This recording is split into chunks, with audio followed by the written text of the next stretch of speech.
Senhoras e senhores, mais uma aula do FED, formação de especialistas em dólar com o Carlão. Vamos lá, vamos falar de fluxo de commodities e também do câmbio brasileiro, o que um impacta no outro, e é óbvio que impacta, né, o animal. É simplesmente o ciclo que manda no real, é o fluxo das commodities. O Brasil, ele é um país commodity. Simples assim. Isso muda tudo. Antes de qualquer análise que eu faça nessa aula, você precisa entender. O Brasil é uma máquina de produzir e exportar commodities. E isso transforma o preço do câmbio brasileiro num dos mais sensíveis a preço de matéria-prima no planeta. Vamos para os 3 grandes pilares do Brasil. Número 1, o agro, soja, milho, carne, açúcar, café. Número 2, o minério de ferro, além do que os outros metais.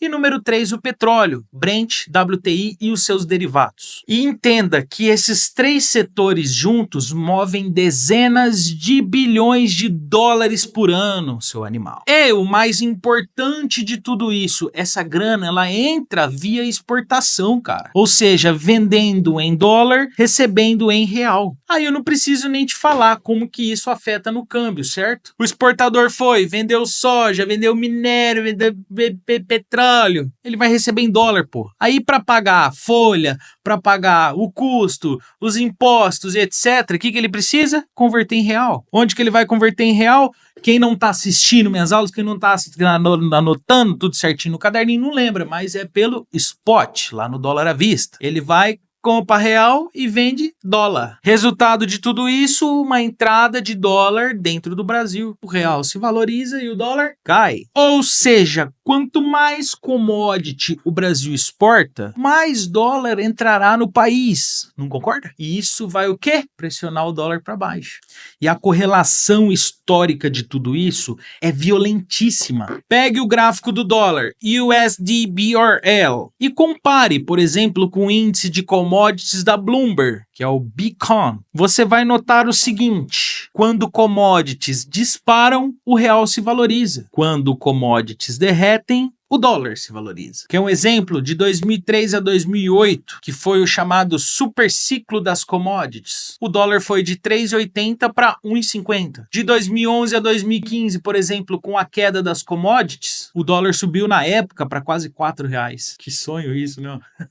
2020 a 2022, com o choque de oferta da guerra, do petróleo, de tudo que estava acontecendo com a soja, com o trigo bombando. O dólar caiu de 5,90 para 4,60. E é assim que gira o dólar, porra. Mas nem toda commodity pesa igual a outra, tá? O agro, por exemplo, ele é muito relevante em volume, além do que no número de empresas. Mas, normalmente, são vendidas pelos players que fazem hedge com bancos. Isso faz com que a conversão do dólar seja mais gradual, mais previsível. E grande parte é via contratos futuros, feito pelo banco. Já no minério de ferro, a gente tem outros parâmetros, que ele é praticamente monopolizado pela Vale. Quando a Vale exporta bilhões, o impacto é direto e totalmente concentrado. A tesouraria da empresa, ela mesma costuma converter em momentos mais estratégicos. Acaba movimentando também muito o spot e o Dolfut, tá? E também vamos falar de petróleo, que grande parte é controlada pela Petrobras. E aqui entra um tequinho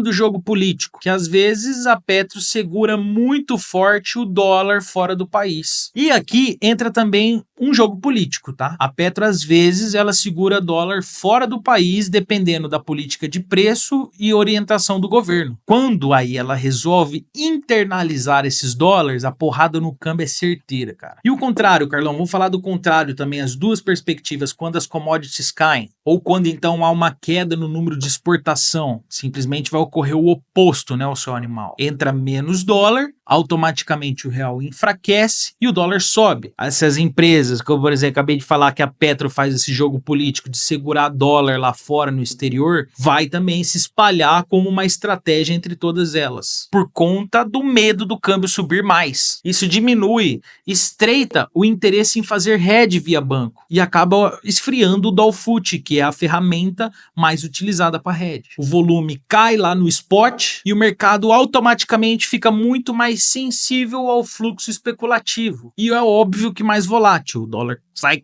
negativo, é 1%, sobe 1% e o pau quebra. E o que os bancos fazem com tudo isso, Carlão? Os bancos simplesmente eles intermediam os hedges, seja do exportador ou não. Quando o agro vende o dólar que ele tem, o banco compra esse dólar dele e depois entra vendendo no mercado, seja via spot ou seja via swap. Quando o fluxo exportador está muito forte, os bancos ajudam a derrubar o dólar, mesmo que momentaneamente para ajuste de posição. Mas lembre-se que bancos não seguram posição por longo tempo. Eles repassam todo esse risco para o mercado e isso vaza diretamente lá para o Dolfut. E o contexto macro influencia e gira ao entorno das commodities a todo momento. O câmbio ele responde lindamente ao fluxo das commodities, mas o preço da commodity responde a fatores globais. Pegou? Parâmetros que a gente pode alinhar: a demanda da China, que é o principal destino do agro e do minério. Guerras e sanções também impactam diretamente no valor das commodities, seja por um conflito no Oriente Médio, quando o petróleo está no meio, seja nos fertilizantes, Rússia e Ucrânia, e assim sucessivamente. A inflação global,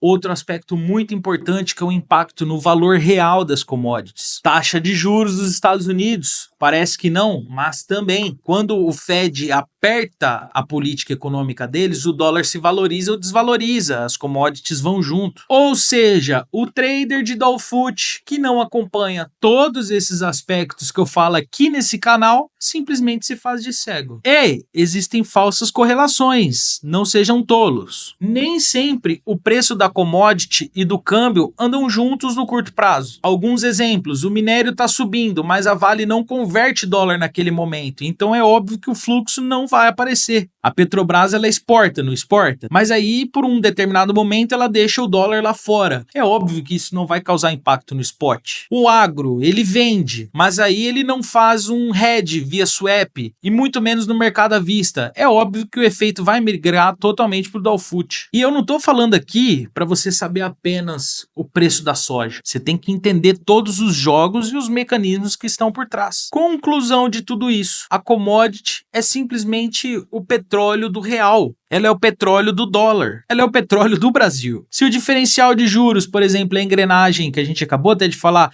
é uma engrenagem invisível do câmbio, o fluxo de commodities é simplesmente o combustível que taca fogo no motor que está a engrenagem. E eu te espero na próxima aula.